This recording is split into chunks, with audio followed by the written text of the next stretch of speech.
ವಿವಾದ ಸ್ಥಳದಲ್ಲಿರುವಂತಹ ಭವಾನಿ ರೇವಣ್ಣ ಅವರು ಕೆಲವೇ ಕ್ಷಣಗಳಲ್ಲಿ ಎಸ್ಐಟಿ ಮುಂದೆ ಅಪಿಯರ್ ಆಗೋ ಸಾಧ್ಯತೆ ದಟ್ಟವಾಗಿದೆ. ಇನ್ಫ್ಯಾಕ್ಟ್ ಈ ವಿಚಾರವನ್ನ ಭವಾನಿ ರೇವಣ್ಣ ಪರ ವಕೀಲರೇ ಹಂಚಿಕೊಳ್ತಾ ಇದ್ದಾರೆ. ಹೀಗಾಗಿ ಒಂದು ಹೋಪ್ ಬಿಲ್ಡ್ ಆಗ್ತಾ ಇದೆ.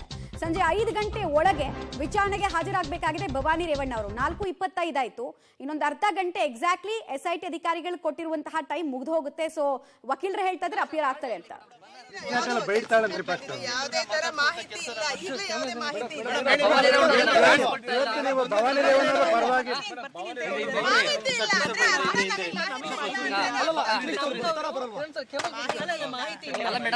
ಯಾಕಂದ್ರೆ ಮನೆ ಬಂದ್ರಲ್ಲ ಬಹಳ ಹೊತ್ತಿಲ್ಲ ಇದ್ರಿ ಭವಾನಿ ರೇವಣ್ಣ ಚರ್ಚೆ ಮಾಡಿದ್ರೆ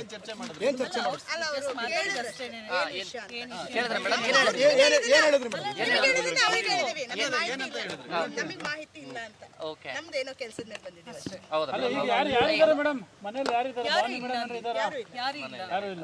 ಇದು ಭವಾನಿ ರೇವಣ್ಣ ಪರ ವಕೀಲರ ಮಾಹಿತಿ. ಅವ್ರು ಯಾವುದೇ ಗುಟ್ಟನ್ನ ಬಿಟ್ಕೊಡೋದಕ್ಕೆ ಮುಂದಾಗ್ತಾ ಇಲ್ಲ. ಯಾವುದೇ ಮಾಹಿತಿ ಇಲ್ಲ ಅನ್ನುವಂತಹ ಸ್ಟ್ಯಾಂಡರ್ಡ್ ರಿಯಾಕ್ಷನ್ ಮಾತ್ರ ಕೊಡ್ತಾ ಇದ್ದಾರೆ.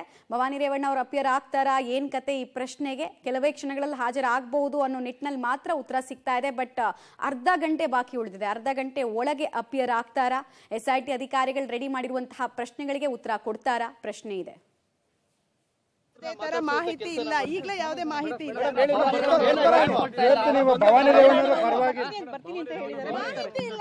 ಮಾಹಿತಿಗಳಿಲ್ಲ, ನಮಗೆ ಮಾಹಿತಿ ಇಲ್ಲ.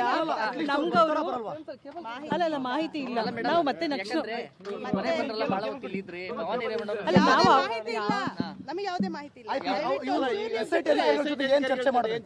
ಏನು ವಿಷಯ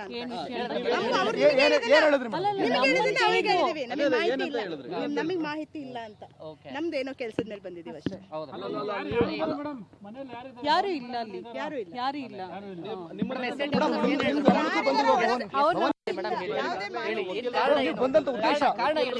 ಭವಾನಿ ಪರ ಇರುವಂತಹ ವಕೀಲರ ಮಾತಾಗ್ತಾ ಇದೆ. ಯಾವುದೇ ಪ್ರಶ್ನೆಗಳಿಗೂ ಅವ್ರು ಉತ್ತರ ಕೊಡೋದಕ್ಕೆ ರೆಡಿ ಇಲ್ಲ. ಅವ್ರು ಹೇಳ್ತಾ ಇರೋದು ಇಷ್ಟೇ, ಯಾವುದೇ ಮಾಹಿತಿ ಇಲ್ಲ ಅಂತ ಏನೇ ಕೇಳಿದ್ರು ಹೇಳ್ತಾ ಇದಾರೆ. ಅದನ್ನೊಂದನ್ನೇ ಮೇಂಟೈನ್ ಮಾಡ್ತಾ ಇದ್ದಾರೆ.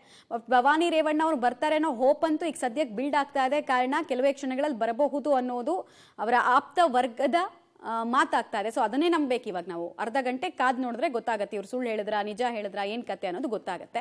ಅರ್ಧ ಗಂಟೆ ಒಳಗ್ ಬರಲಿಲ್ಲ ಅಂತ ಹೇಳಿದ್ರೆ ಕಾನೂನು ಸಂಕಷ್ಟ ಇನ್ನಷ್ಟು ಮುಂದುವರಿಯೋದಂತೂ ಭವಾನಿ ರೇವಣ್ಣ ಅವ್ರಿಗೆ ಕಂಟಿನ್ಯೂ ಆಗುತ್ತೆ. ಬಿಕಾಸ್ CRPC 41A ನೋಟಿಸ್ ಇದೆಯಲ್ಲ, ಅದನ್ನ ಉಲ್ಲಂಘನೆ ಮಾಡೋದು ಕಾನೂನಾತ್ಮಕವಾಗಿ ಯಾವಾಗ್ಲೂ ಟ್ರಬಲ್ಗೆ ಲೀಡ್ ಮಾಡುತ್ತೆ ಅದು.